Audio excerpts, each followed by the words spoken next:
The man on the phone said his name was Daniel Foster. He told me he was calling from the fraud department of my bank, and that someone had tried to take $53,000 from my account at 3 in the morning. I believed him. 47 minutes later, I had moved every dollar I had ever saved into an account I have never seen again. My name is Dorothy Lane. I am 71 years old. For 41 years, I worked in the cafeteria at Riverside Elementary School in a small town in Ohio. My husband Henry died of a heart attack in 2014, when he was 63. After he passed, I kept working another 5 years, paying down what was left on the mortgage and putting whatever I could into a savings account at the bank we had used for our entire married life. Henry worked at the auto plant on the east side of town for 34 years. He would leave the house at 5:30 in the morning with a thermos of coffee and a sandwich I had made the night before. When he came home, his hands had a smell I cannot describe to you, something between metal and oil and the wax he used to clean the line. I would always know when he had been on the press for the day, because he would come home with a sound in his ears and would not hear me from the next room. I worked the cafeteria the same way. The early shift started at 5:45, before the children arrived. I would stand at the steam line and serve breakfast, 2,400 breakfasts a year for 41 years. My back was tired by the time I retired, but I did not have any complaints to make about the work. The principal at the school, when I left, gave me a card signed by every teacher and every cafeteria worker, and the janitor named Mr. Aldridge, who I had worked beside since 1986. We never went on vacation outside the state. We took the children to the lake one summer. We drove to my sister's wedding in Indiana in 1979. Other than that, we stayed home. We did not eat at restaurants. We did not buy new cars. Henry drove the same Ford Ranger from 1998 until the year he died. I drove a Buick that he bought used in 2003. We saved the way our parents had saved. We saved because that was what people in our family did. When I finally retired, I sold the house. It had become too much for me alone, and the property taxes had climbed every year for a decade. The buyers were a young couple expecting their first child. I told them where the leak in the laundry room came from in winter, and which window stuck shut every July. I handed them the key in October of 2024. The check, after all the fees and the agent and the closing costs, came to $231,000. That money, together with what Henry and I had managed to set aside across 41 years of cafeteria shifts and his work at the auto plant, sat in my savings account at the bank. $287,000 in total. It was not a fortune by anyone's standard, but it was every paycheck I had ever cashed. It was every Christmas where I bought presents on layaway. It was every vacation we did not take because the brakes on the car needed replacing. It was, in the most literal sense, my entire life. On the morning of February 11th, I was sitting at the kitchen table with a cup of coffee. My phone made a sound I did not recognize at first. There was a text message on the screen. It said, "Bank of Norton fraud alert. Unauthorized charge attempted in Las Vegas at 3:13 a.m. Reply yes to approve. Reply no to dispute." I had never been to Las Vegas. I had never used my card outside of Ohio in over a decade. I replied no, the way the message told me to. Less than a minute later, my phone rang. The screen showed the name of my bank exactly as I had saved it in my contacts. The same name I called when I had questions about my statement. The same name I called when my debit card stopped working last summer. The same name. I learned later that scammers can do this. They can make any name appear on your screen. There is a word for it, but I did not know that word in February. I picked up the phone. The man on the other end said good morning and asked if I had just replied to a text message about a charge in Las Vegas. I said yes, I had. He said his name was Daniel Foster, that he was a senior fraud investigator with my bank, and that he was very sorry to be calling me on a Sunday morning, but that someone had made 3 attempts on my account in the last 6 hours, and they needed to act quickly to protect me. His voice was calm, professional, slightly tired, the way a doctor sounds after a long shift. He had a slight accent that I could not place, but only the way an English teacher has an accent if you listen carefully. He used my full name and pronounced it correctly. He used the last 4 digits of my account number when he confirmed who he was speaking to. He read those 4 digits back to me and asked me to confirm. I confirmed. He spoke slowly. He asked me how I was doing this morning. He asked me if I was sitting down. I want you to understand something. Nothing about that man on the phone sounded wrong. Nothing. He never raised his voice. He never rushed me. He sounded exactly the way the people at my bank sounded when they had called me before. The only difference is that this time, the call did not come from my bank. He gave me a case number. He said I should write it down. He gave me a direct extension to call back if we got disconnected. He told me that for security purposes, the bank was required to record this call, and that he was going to read me a privacy notice. He read it. It sounded like every other privacy notice I had ever heard. Then he told me that the suspect had tried to access my savings account 3 times in the past 6 hours, using what appeared to be valid credentials. He said the bank's automated systems had blocked the attempts, but that the moment my devices reconnected to the network, the suspect would have another opportunity. He said the only way to fully protect my money was to move it, immediately, into what he called a federal holding account. He said the holding account would be in my name, that it would be insured, and that as soon as the investigation was closed, the money would be returned to my regular account. I asked him if I could call my regular branch first to confirm. He said yes, of course, that was always my right. He said that he understood completely, that it was the smart thing to do, and that in fact he encouraged it. He told me to hang up, to look up the bank's number on the back of my debit card, and to call. He said he would wait. I hung up. I went into the kitchen drawer and got my debit card. I turned it over. There was a phone number on the back. I dialed it. The same calm voice answered. I learned later that this is the part that everyone misses. They had what is called a forwarded line. When you hang up to call back, your phone is still connected to their line. You think you have hung up. You think you are dialing a fresh number. You are not. The line stays open. Anything you dial goes to them. I did not know any of this in February. He was very polite when I called back. He thanked me for double-checking. He said that was exactly what a good customer should do. He said it would help him protect me. Then he transferred me to a woman who he said was his supervisor in the fraud unit. Her name was Karen Bishop. She had a softer voice. She asked me again how I was doing. She told me she was so sorry I had to deal with this on a Sunday. She told me she had 4 grandchildren and that her own mother was 68, and that she understood completely what I must be feeling. She walked me through what we needed to do.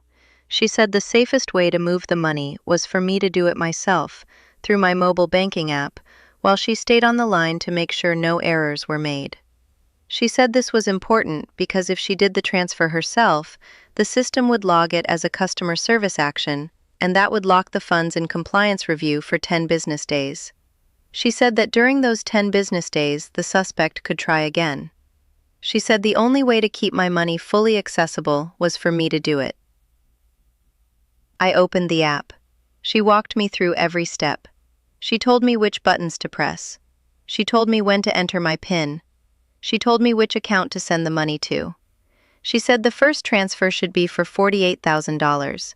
She said this was below the threshold the bank's automated system would flag. She said that breaking the transfers into smaller amounts would prevent the suspect from being alerted that we were moving the money. She said it would protect me.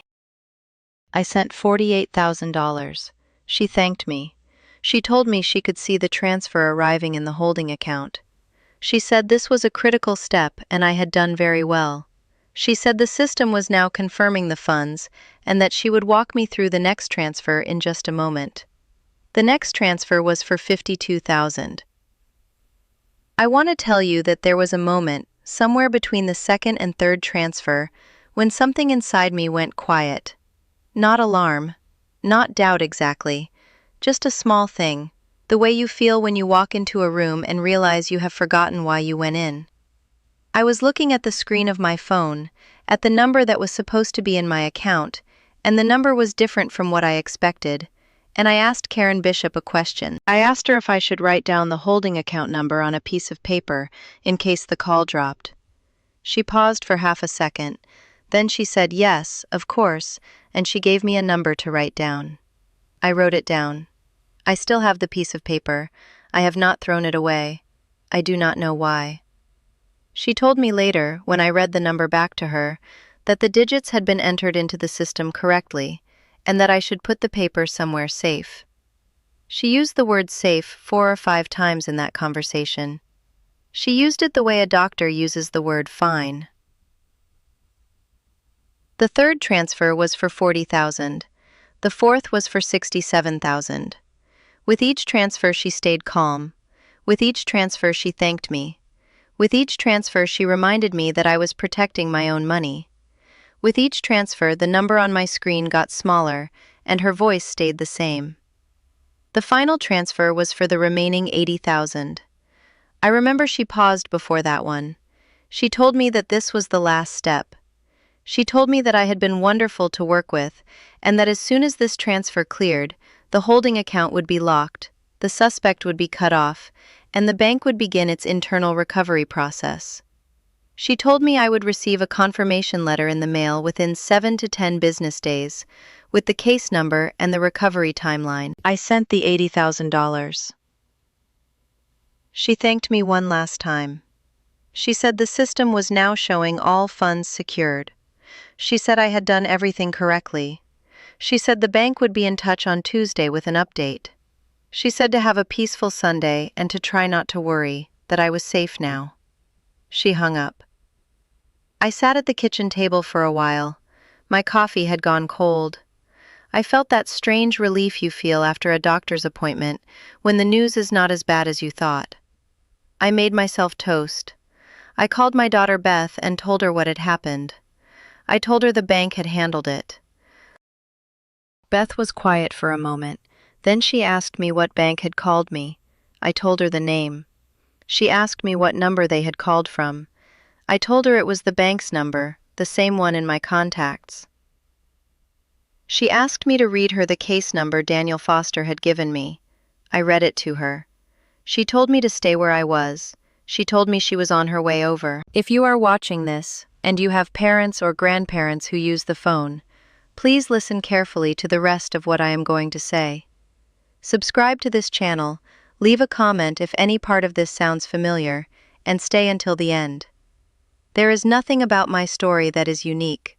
There are tens of thousands of people in this country who are on the receiving end of a call exactly like mine right now, this hour, today. Beth came over. She sat next to me at the kitchen table. She asked me to log into the banking app with her watching. I logged in. The savings account showed a balance of $14.27. She asked me very gently whether I had transferred the money. I said yes, but only into a holding account that the bank had set up for me, and that the money was safe. She nodded. She did not argue. She picked up her phone and called the actual main number for the bank. The number she found by typing the bank's name into her own phone, on a fresh line. She got a real person. She asked them to verify whether there had been any fraud activity flagged on my account that day. She gave them my account number. The real person at the bank took a long time looking. Then she came back on the line and said there was no fraud flag on the account. She said there was no record of any contact between the bank and the customer that day. She said there was no employee at the bank named Daniel Foster in any branch, anywhere in the country. She said there was no employee named Karen Bishop. She said that the transfers from my account that morning had all gone to international relay accounts that had been opened the previous week and emptied within 4 hours of each transfer. She said that the money was almost certainly gone. I want to tell you what that moment was like because I think it matters. I did not scream. I did not cry. I sat at my own kitchen table in the house my daughter and her husband had bought after their wedding, and I felt my body get very heavy. I remember thinking that the table was a nice color. I remember thinking that my daughter looked tired. I remember thinking that I should call Henry, and then remembering, the way you do for years afterward, that Henry was not there to call. I said nothing for a long time. Beth made me a cup of tea. She put it in front of me and I did not drink it. The tea got cold, and then the kitchen got dark, and Mark came home from work, and Beth told him in the hallway, and he came in and put his hand on my shoulder and did not say anything. That night I slept in the guest room on the second floor. I did not call my sister. I did not call my friend Patricia, who I had taught Sunday school with for 20 years. I lay on my back and I looked at the ceiling, and I tried to remember every word that man Daniel Foster had said to me, every word, in order. I could not remember most of them. The thing I remembered most clearly was that he had said good morning. The bank filed a fraud claim that afternoon. We filed a police report on Monday. We filed a complaint with the federal authorities on Wednesday. Beth contacted 3 different attorneys over the next 2 months. Eventually, the bank's own fraud insurance returned $38,000 to me. They said this was the maximum allowed under the policy for what they classified as authorized transfers. The transfers, they explained, had been made by me using my own PIN on my own device. The bank's systems showed every transfer as a legitimate customer action. The remaining $249,000 is gone. The investigators told me that the operation that called me probably had 2,000 people working in it in 3 different countries. They told me they had records of more than 400 Americans over the age of 65 who had been called by the same network in February alone. They told me that the technology that lets a stranger make my bank's name appear on my phone is freely available, and that the laws have not yet caught up. They told me that the chance of recovering my money was less than 2%. The federal investigator who came to interview me was a woman named Agent Coleman. She was kind. She had been doing this work for 11 years. She told me she had spoken to 42 women like me in the past 6 months, women who had worked their whole lives, women who had saved, women who had answered a phone call from a calm voice on a Sunday morning. She told me that the part I was about to feel in the weeks ahead was the part that nobody warns you about, the part where you start to wonder what was wrong with you, the part where you go back over the call in your head and you blame yourself for every single decision. She told me to be careful with that part. She told me to remember that the people who called me had been doing this for years. She told me they were better at this conversation than I had ever been at any conversation in my life. She told me that the only thing I had done wrong was to be a woman in her 70s who had a savings account and a phone. I am living with Beth and her husband Mark now. They have a guest room on the second floor with a window that looks out at a maple tree. The maple tree turned colors last October, the way it does every year. I watched it from the window and I thought about my house in Ohio, the one I sold, the one with the window that stuck shut every July. The maple tree turned again this April, not the way it does in October, but the small green of new leaves. Beth bakes bread on Saturdays now, and the house smells the way my own house used to smell, which is a kindness I did not ask for and do not know how to repay. Mark drives me to the grocery store on Wednesday afternoons. They are good to me. I am grateful, and I am also 71 years old, and I am living in someone else's guest room. Both of those things are true at the same time. I do not have the years left to start over. I do not have the energy. I do not have the savings to lose another 41 years building a second life. I am 71 years old. I am not telling you this story for sympathy. I do not want sympathy. What I want is for you to understand exactly how it happens, because the way it happens is not the way you think. It does not happen because someone is foolish. It does not happen because someone is naive. It happens because the people on the other end of that phone call know exactly what they are doing. And what they are doing has been refined and rehearsed across thousands of calls just like mine. It happens because they sound exactly like the people who are supposed to be helping you, because they call from the right number, because they tell you to call back to verify, because they are calm when you are afraid, because they thank you for being careful, because they make you feel that you are the one in control.